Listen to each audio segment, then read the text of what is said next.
I'm Roger Saul and we're at Sharpen Park Walnut Farm. I made the switch when I came out of Mulberry in 2002-03 after a huge battle and spiraled out sideways and found myself able for the first time for 100 years to buy the farm around our house. Went ahead and did it and then thought, well, what could I grow here?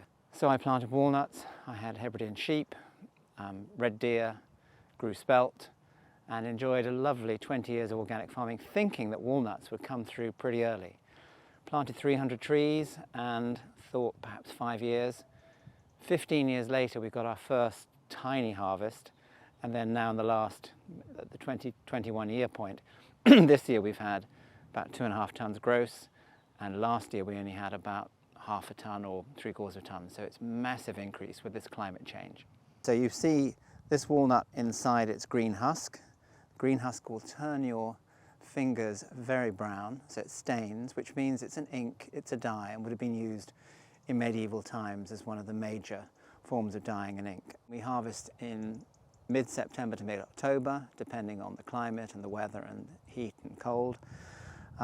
We have here about 12 different varieties of walnut. We shake the trees.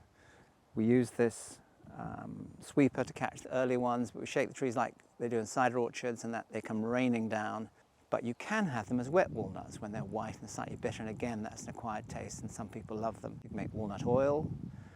With the shell, you can grind the shell down and turn that into probably one of the best materials for shot blasting, would you believe, shot blasting metal. We take the husks, and we've got those behind me in a gigantic tin bath, and we keep those for the whole year, and we put those on as a fertilizer the next year.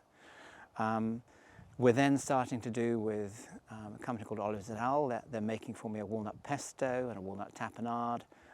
So we'll sell those as jars. We're looking at doing a chocolate walnut bar. So we're starting to really think, okay, how could we expand this using every element of what we've got here?